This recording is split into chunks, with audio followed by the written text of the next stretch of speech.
Hi ladies, this is Surfer Blondie. I promised you this video about a year ago, so I want to apologize. This is my craft room after. In order to really get a good perspective of how much it's changed, I urge you to watch my before picture because I've never seen such a big change in a craft room. Remember, I'm down in the basement and I had to paint my paneling even though I did not want to, but I could not afford to redo the whole basement. So painted the paneling. I still had the original yucky ceiling and floor. So it took my best friend and I 3 months to do this room. And my daughter and my son helped me also. And I want you to know this is what I based it on, is those 4 colors and diamonds. That's where it all started. That, of course, is a project of my daughter when she was in about 1st grade. And right here is the diamonds, and a lot of it is already covered up, but they're in the green, the yellow, the pink, and the purple. And all we used was a 12 by 12 tile and traced it, you know, and painted 2 colors one day and 2 colors the next. And my daughter's going to hold open my drawers for me as I talk to tell you what's in here. So I'm going to start. This is when you come downstairs. Like I said, if you look at my first video, you'll see this is about how dark and dull the whole basement was. And I'm going to go all the way around the room real quick, and then I'll show you each individual side. So right here is one wall. This used to have all my pegboards. Then I have a corner cabinet there. That's the only pegboard that still has embellishments on it. And then I have another cubby hole, and then a bookcase, and then my other pegboard has all my punches. Not all of them. Some of them are in this dresser right here. And then you come around. See, this whole big old wall had no studs in it. My husband had to kind of like create studs.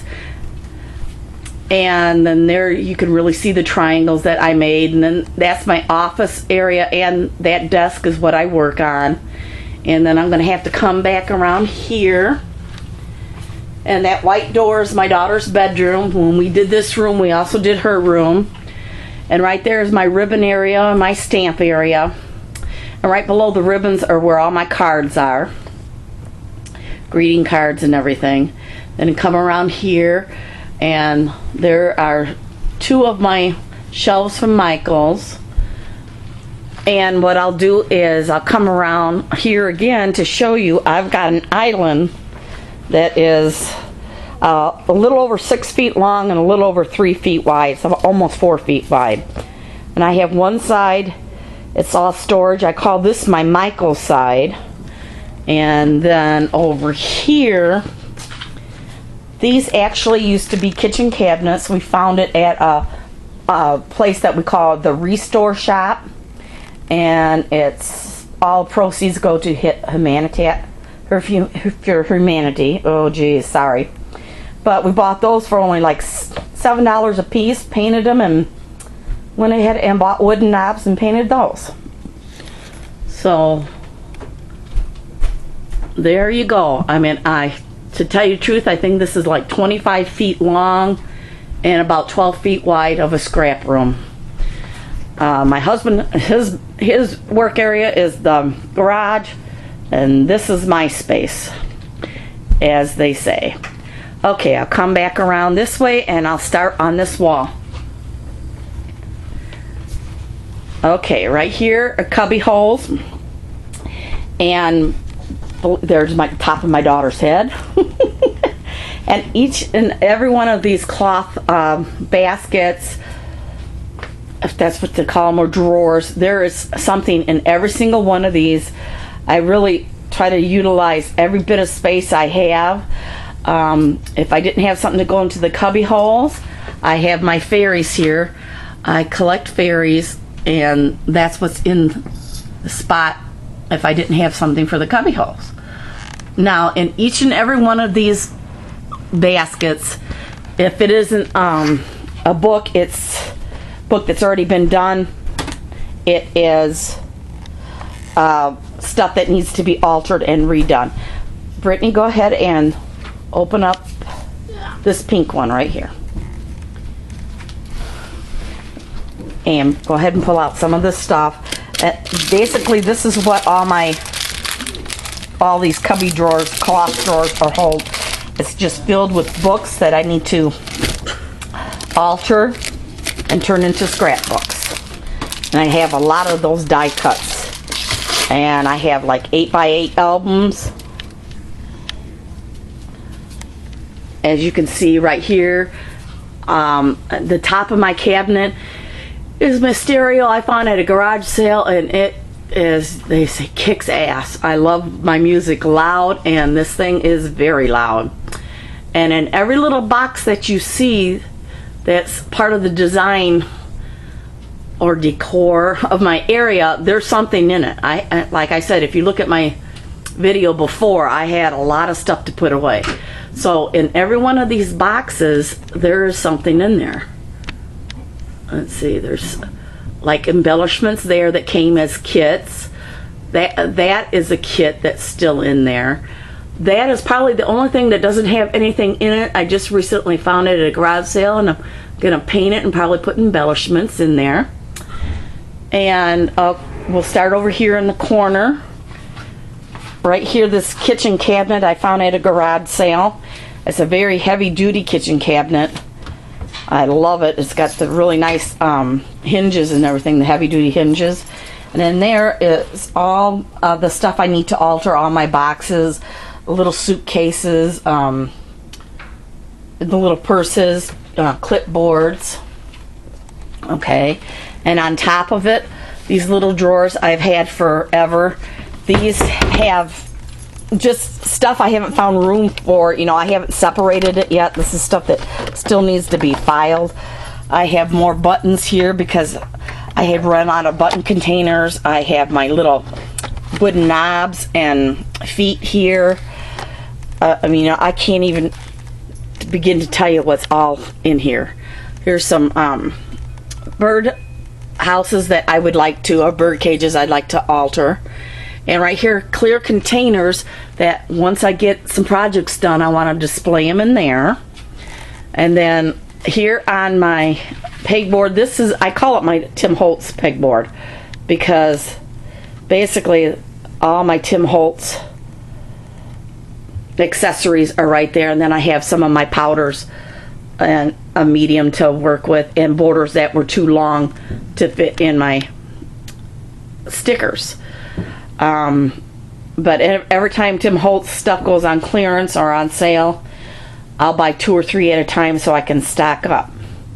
And on top, I keep my chemicals and all my glues and my Mod Podge, and, you know, basically stuff that I don't want little kids to reach when they come over. And then this cubby hole is filled with, the second shelf is nothing but beads or buttons. That's all that is beads and buttons.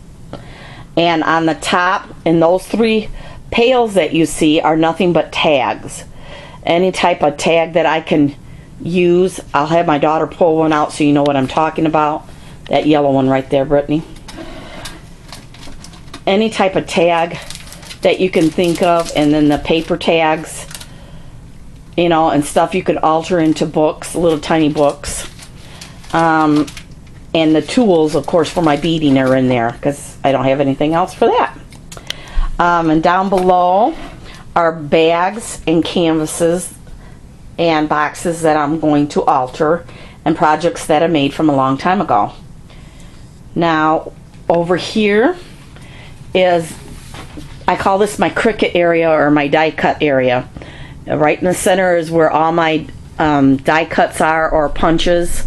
Anything that, you know, cuts the paper is right there. And in each side that we have bookcases that used to be in my daughter's room, and when we moved her room down here, she didn't need them anymore, so of course I utilize that space. And what it is down below is the bookmaker called Your Story. Above that I have my cinch and all the materials and tools that go with the cinch in that basket right there. Oops, sorry. Above that I have my Xeron machine and all the cards that go with it, the memory cards. Inside that white box is just instructions for machines, you know, to know how to use these, because if I don't use them every single day, I forget how to use it. And then above it is my Cricut cartridges and a beautiful sign that my daughter found at Hobby Lobby. It was just like perfect. My husband and I are doing a workshop. He works and I shop. I mean, everybody who comes down here to see my scrap room says that's perfect for you too. But that's all my Cricut cartridges. And above that, those decorative boxes, those are filled with stuff. Raw chipboard, embellishment kits that came, you know, with paper and everything, but I didn't use the embellishments. And then my dress form that you can barely see, it's nice and pink. And what I'm gonna have to do is I'll stop after I get through one side, because this is already almost 15 minutes long. So right here is my Cricut cabinet and Cuttlebug and Big Kit cabinet. Let me move around here. Inside here is all my Tim Holtz die cuts and my Sizzix die cuts that go with the Big Kick. And then this top drawer are nothing but punches, whether they be corner punches, or my alphabet punches, or punches that were too big to put up on that pegboard. The second drawer, now that's a project that I'm working on, but I keep my gypsy in there, and I keep the foil to keep my die cuts, you know, sharp and everything else. But that's actually a project that I'm working on. Basically, as soon as I get done taping this and downloading it. And then my bottom drawer is all my cutting mats and my silhouette and circle cutters. Go ahead and lift that up, Brittany. See all the circle cutters and stuff. Anything to do with cutting. And then my Dremel toolkit. And then this last side, this is all the Cuttlebug stuff. All the Cuttlebug embossing, all the Cuttlebug dies, and everything are right here. Then of course there's my big Xeron tape machine, my Cricut, and my Big Kit. And then you've seen all my punches here. Martha Stewart and my corner chompers and the big 2-inch circles and squares and my fastener and my big crop. Oh golly. The memory keeper scrapper, hole puncher. And then over here, this is still kind of like disorganized, mainly because I just don't know what to do with this stuff. Everything that's right down here in these boxes is chipboard, whether it came with a kit or it's raw. It's right there. And then on this side, as you can tell, right here are kits that I have bought that I need to do. I get a lot of my stuff from Paper Phenomenon because I just absolutely love her work. And inside these drawers, I keep my extra adhesive, whether it be for my Xeron or my photo corners, or adhesive tapes are all down here, and my score tape is all right down there. And then above this are nothing but brads and eyelets. I have right here, this is nothing but big brads that are too big to fit into these, to fit into these containers that you can get at Hobby Lobby. I have one that's like nothing but holiday brads, you know, snowflakes or Halloween or fall, and all of these are full. Then down there is my alphabets that I showed you that come in copper and metal and everything there. And up here are the eyelets, and these are like the big eyelets, the extra large eyelets, and these are actually metal letters, you know, beautiful fancy letters, A through Z. I have quite a few of those. And above there is my other decorative boxes, and they're filled with chipboard, that is actually a kit that I have not used with all the embellishments. And then over here is that dresser that I showed you, my first one. This actually was in my kids' room, and it's just filled with nothing but decoupage stuff, whether it be the napkins or things to decoupage. And those are some of the projects that I've done. And then this is kind of like my messy corner right here, and this is where I'll stop. That is where that white cabinet right there where my doggy just peeked up at is where I keep my hot glue guns and all my extra cords, the heat gun and everything else there. And there's my big memories to go album. And then it goes into the corner there, and I'll stop there and I'll do a tape too because I'm already past 15 minutes. Thank you.